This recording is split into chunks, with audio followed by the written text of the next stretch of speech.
The Lallin Top Show is brought to you by Pagar Khata. Download the app now.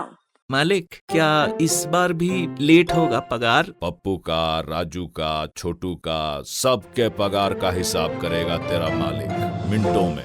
वो कैसे? पगार खाता के आकर्षक फीचर्स के साथ, क्योंकि स्टाफ खुश रहेगा तभी तो बिजनेस आगे बढ़ेगा।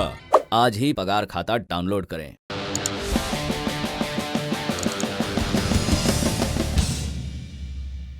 पहली सुर्खी दिल्ली से है। दिल्ली के मंगोलपुरी इलाके में रिंकू शर्मा नाम के एक युवक की चाकू मारकर हत्या कर दी गई।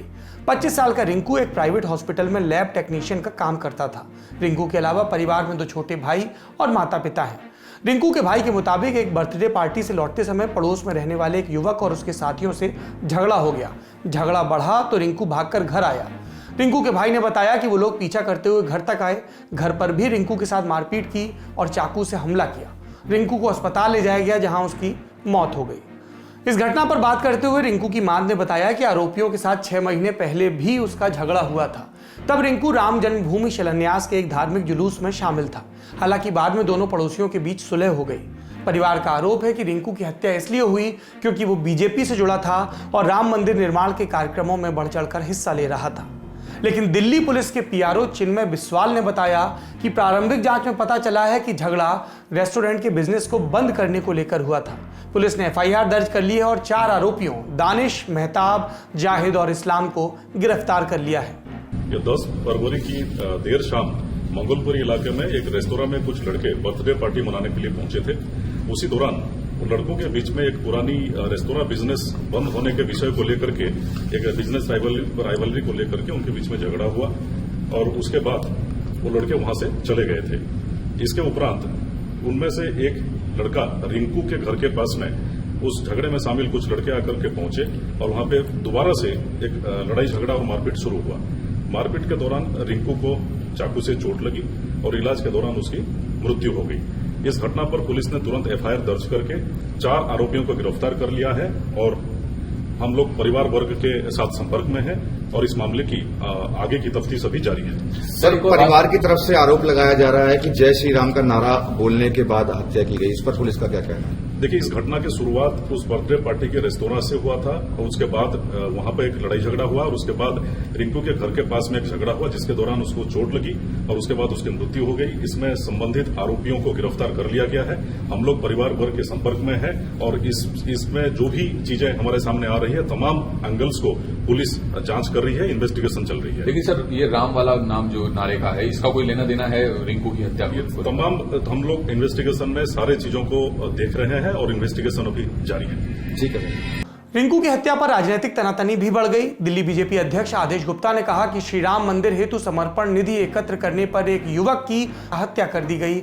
मैं इसकी कड़े शब्दों में निंदा करता हूं और दिल्ली पुलिस से दोषियों के खिलाफ सख्त से सख्त कार्रवाई की मांग करता हूं। उधर आम आदमी पार्टी ने घटना को सांप्रदायिक रंग न देने की अपील करते हुए दोषियों के लिए कड़ी सजा की मांग की। इलाके में तनाव को देखते हुए भारी पुलिस फोर्स की तैनाती की गई है। पुलिस ने 5वें आरोपी ताजुद्दीन को गिरफ्तार भी कर लिया है। अगली सुर्खी उत्तराखंड से है। 7 फरवरी को चमोली में आए सैलाब से अब तक 36 लोगों की मौत की पुष्टि हो चुकी है, जबकि 160 से ज्यादा लोग अभी भी लापता हैं। तपोवन टनल में फंसे करीब 35 मजदूरों को बचाने के लिए रेस्क्यू ऑपरेशन 5वें दिन भी जारी है।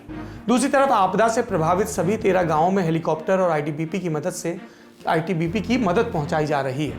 इसके साथ ही मेडिकल टीम की भी इन जगहों पर तैनाती की गई है। 7 फरवरी को आए सैलाब से चमोली अभी उभरा नहीं है। इस बीच ऋषिगंगा के ऊपरी हिस्से पर एक और अस्थायी झील बनती दिख रही है। भविष्य में अगर झील टूटी तो ये खतरनाक हो सकती है। उत्तराखंड के मुख्यमंत्री त्रिवेंद्र रावत ने बताया कि इस झील के बारे में और अधिक जानकारी के लिए वहां टीम भेजने का फैसला किया गया है। कि वो झील का अभी हमको उसकी जानकारी है और उस पर पूरी तरह हमारे सैटेलाइट के माध्यम से उस पर निगाह रखे हुए हैं और मैं समझता हूँ कि अभी तक जो झील की स्थिति है, सावधान रहने की जरूरत है, घबराने की जरूरत नहीं है। लगभग ये 400 मीटर लंबी है। गहराई का अभी इसमें ज़्यादा अनुमान नहीं आ रहा है, लेकिन जो उसमें जो मुहाने पर जो सिल्ट आया है ऋषिगंगा से और जो रॉथिंग गार्ड जो है, तो उसको उसने पुश किया है और उसके कारण वहाँ पर लगभग एक 12 मीटर उसकी हाइट नज़र आ रही है। लेकिन पानी उसमें कितना है अभी वो क्लियर नहीं हुआ है।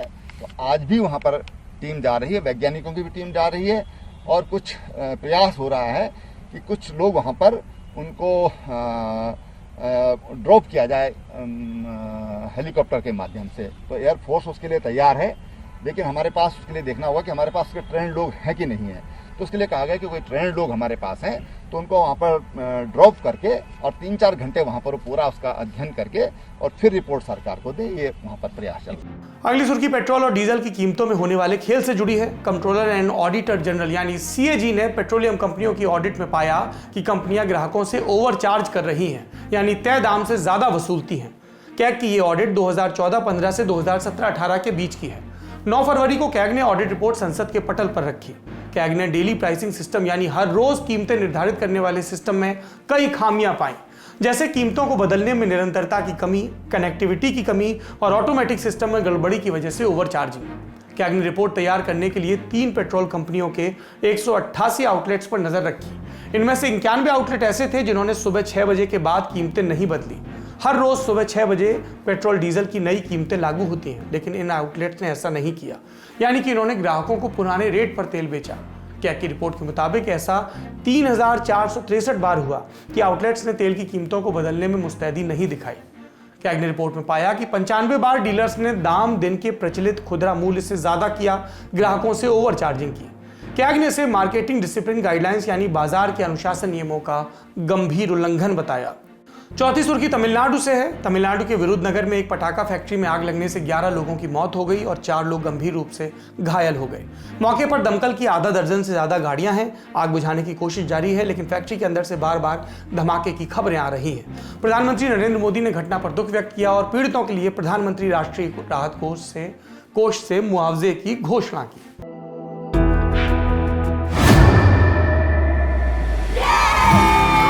घुटना, कंधा या कमर, चाहे जैसा हो दर्द, डॉक्टर ऑर्थो आपको देता है दर्द से पूरी आजादी, एक भरपूर जिंदगी। ये कोई टेम्परेरी पेन किलर नहीं, आयुर्वेदिक औषधि है।